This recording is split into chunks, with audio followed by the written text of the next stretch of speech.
عذاب أليم قالوا طائركم معكم أئن ذكرتم بل أنتم قوم مسرفون نستخ منهم نارا فإذا هم مظلمون والشمس تجري لمستقر لها ذلك تقدير أنا يبصرون ولو نشاء لمن ومن نعمره أقصر الغايات من جميع الخيرات في الحياة وبعد الممات وعلى آله وصحبه وبارك وسلم.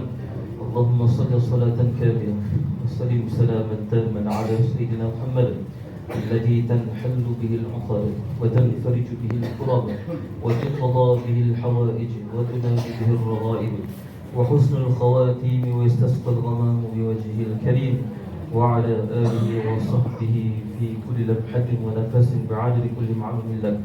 اللهم اجعل وأوصل وتقبل ثواب ما قرأناه من القرآن العظيم. وما sesungguhnya kami pada malam ini berhimpun bermunajat kepadamu ya Allah, ingin meminta agar Engkau mempermudahkan bagi seluruh pelajar yang akan menduduki peperiksaan, khususnya peperiksaan sijil pelajaran Malaysia dan peperiksaan sijil tinggi pelajaran Malaysia. Dan semua pelajar yang akan menduduki apa sahaja peperiksaan, ya Allah Tuhan kami, berkatilah ilmu yang telah mereka pelajari. Rahmatilah mereka ya Allah. Jadikanlah ilmu yang mereka pelajari sebagai ilmu yang bermanfaat untuk diamalkan di dunia dan di akhirat. Ya Allah Tuhan kami, jadikanlah anak-anak kami sebagai hamba-Mu yang akan berkhidmat untuk agama-Mu, menjadi orang yang akan berkhidmat di dalam masyarakat, memberi bakti kepada masyarakat dan mengamalkan segala ilmu yang telah dipelajari. Ya Allah Tuhan kami, berkatilah segala usaha mereka dalam pelajaran. Rahmatilah guru-guru yang telah mengajarkan mereka ilmu, serta berikanlah kejayaan kepada mereka. Permudahkanlah bagi mereka menjawab segala soalan yang akan ada di dalam kertas peperiksaan nanti. Berikanlah kejayaan kepada mereka, sekiranya kejayaan itu baik untuk dunia dan akhirat mereka. Rabbana 'alaika tawakkalna wa ilaika anabna wa ilaikal masir. Ya Allah Tuhan kami, sesungguhnya kami memohon kepadamu ya Allah agar memudahkan segala urusan kami, permudahkan segala urusan yang sukar bagi kami, sembuhkan di kalangan kami jika ada yang sakit, lapangkanlah rezeki kami, lepaskanlah dada kami, dan permudahkanlah jalan kami untuk menuju ke arah ridha-Mu ya Allah. Rabbana la tuzigh qulubana ba'da idh hadaytana wa hab lana min ladunka rahmatan innaka antal wahhab. Ya Allah Tuhan kami, janganlah Engkau tinggalkan kami walau sesaat. Ya Allah, اللهم أرنا الحق حقا وارزقنا اتباعه وأرنا الباطل باطلا وارزقنا اجتنابه. اللهم اجعلنا من الناجحين والفائزين والمتفوقين في الدين والدنيا والآخرة. ربنا هب لنا من أزواجنا وذرياتنا قرة أعين واجعلنا للمتقين إماما. ربنا تقبل منا دعاءنا إنك أنت السميع العليم وتب علينا يا مولانا إنك أنت التواب الرحيم ولا تؤاخذنا بالعظائم والجرائم يا كريم.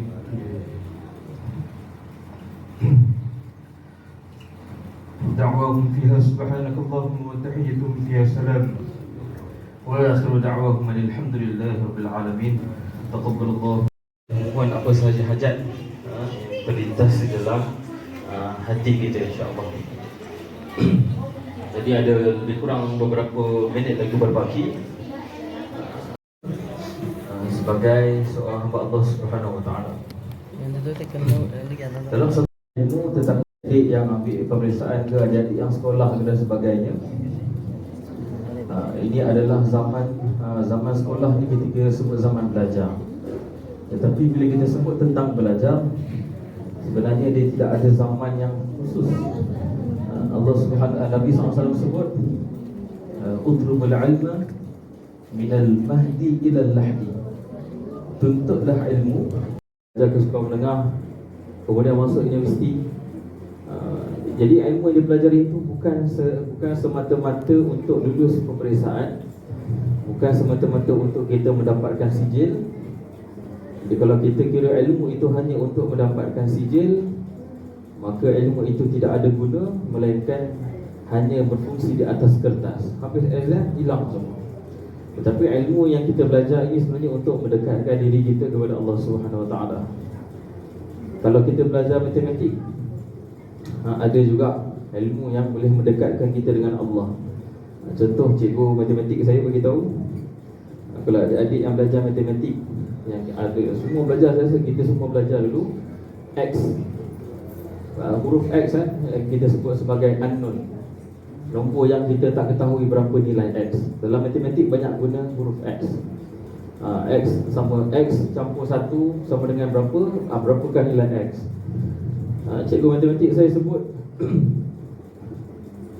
dalam X itu mengandungi satu nombor, yang mana X ini sinonim dengan 1X. X equal to 1X. X sama dengan 1X. Tetapi tak perlu kita sebut 1 untuk kita gambarkan nilai 1 itu ada dalam X. Dan ini menunjukkan satu kebesaran Allah Subhanahu Wa Taala. Meskipun kita tidak melihat Allah Subhanahu Wa Taala, tetapi ciptaan Allah Subhanahu Wa Taala, manusia, bumi, planet, segala bentuk ciptaan Allah Subhanahu Wa Taala itu menunjukkan bahawa ada satu pencipta. Jadi tak perlu kita sebut 1X untuk kita gambarkan X itu bernilai 1, tetapi cukup dengan X itu kita tahu bahawa X adalah 1X. Itu yang diberitahu oleh cikgu matematik saya. Jadi sebenarnya dalam setiap ilmu yang kita pelajari, lebih-lebih lagi orang yang belajar tentang ilmu sains, ilmu electricity, engineering dan sebagainya, semua sebenarnya mengandungi ilmu Allah Subhanahu Wa Taala. Sama ada kita menggunakan ilmu tersebut untuk mencari Allah Subhanahu Wa Taala atau sebaliknya. Beberapa saintis daripada barat, apabila mereka cuba melakukan kajian terhadap Al-Quran, antaranya teori-teori yang disebutkan di dalam Al-Quran berkaitan dengan astronomi, berkaitan dengan bentuk muka bumi, berkaitan dengan pembakaran memerlukan oksigen, semua disebut dalam Al-Quran. Kemudian dibuktikan formula tersebut secara saintifik, maka mereka kata sebelum ada teori yang diwujudkan oleh Isaac Newton dan sebagainya itu, Al-Quran dah turun 1400 tahun yang lalu dan beritahu tentang bukti-bukti saintifik. Jadi mereka yang belajar sains di barat misalnya, apabila mereka mengkaji teori-teori alam ini, mereka menemukan fakta tersebut di dalam Al-Quran, yang mana fakta tersebut tidak berubah, langsung membawa mereka untuk memeluk Islam dan mengenali lebih dekat. Sama juga dengan hari ini, peristiwa yang berlaku di bumi Palestin, konflik di antara kitab-kitab tafsir.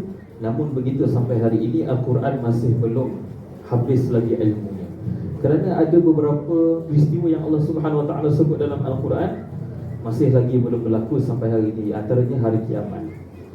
Jadi menunjukkan di situ Al-Quran menceritakan tentang satu perkara yang akan terjadi pada masa akan datang.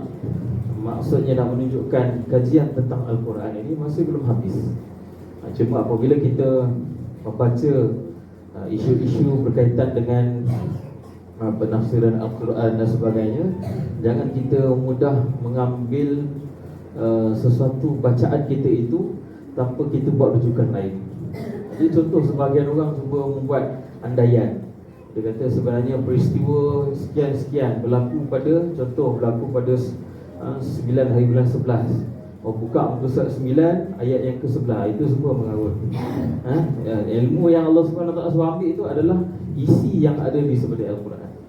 Saya yakin dan percaya kita sampai hari ini, walaupun kita dah usia kita dah 50 tahun, 60 tahun, tetapi kita mungkin belum faham lagi apa yang kita baca dalam solat kita, khususnya dalam surah Al-Fatihah.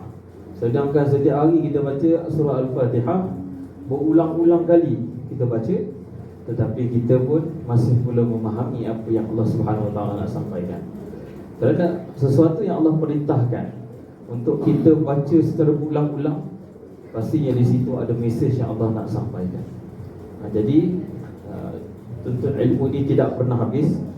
Lagi-lagi ilmu yang kita sebut tadi sebagai fardu ain dan fardu kifayah. Fardu ain untuk melepaskan diri kita daripada azab seksa api neraka. Apabila ditanya oleh Allah Subhanahu Wa Taala, kamu dah belajar belum tentang tauhid, kamu dah belajar belum tentang hukum asas nikah? Untuk kita sebagai orang awam ni belajar yang asas saja. Tak perlulah kita nak menguasai 4 mazhab, tak perlulah kita nak tahu hukum-hukum yang terlampau sulit, kerana itu adalah untuk ahli. Cukup untuk melepaskan diri kita sebagai seorang Islam untuk kita amalkan apa yang Allah Subhanahu Wa Taala perintahkan. Jadi tak banyak apa sebenarnya. Jadi kita dah tahu belum hukum-hukum tersebut. Jadi ilmu perlu diteruskan, perlu kita tuntut secara berterusan. Jadi tidak ada istilah noktah di dalam menuntut ilmu, kerana ilmu ini takkan pernah habis. Allah Subhanahu Wa Taala memberikan satu perumpamaan. Ilmu manusia ini ibarat satu jarum yang dicelup di dalam lautan, diangkat jarum tersebut, setitik air yang jatuh daripada jarum itu, itulah ilmu manusia yang paling banyak. Dan seluruh lautan itu adalah ilmu Allah Subhanahu Wa Taala. Jadi kalau kita dah belajar pandai-pandai, dah belajar tinggi-tinggi, janganlah kita rasa kita berilmu dan orang lain jahil. Tetapi teruskanlah menyebarkan ilmu dan kongsikan ilmu. Untuk adik-adik yang masih bersekolah, ibu bapa yang punya anak-anak yang masih bersekolah ataupun belajar di peringkat universiti, waktu jam masih tamat talim hujil ya. Enggak surah hujil deh. Surah Yasin hujil deh pandala 2 mangke 2. Ya ere Malaysia maden tahan to. Final 2 mangke den tahan. Ani final sendiri faso ano. Hana dia saya kalau ni hana.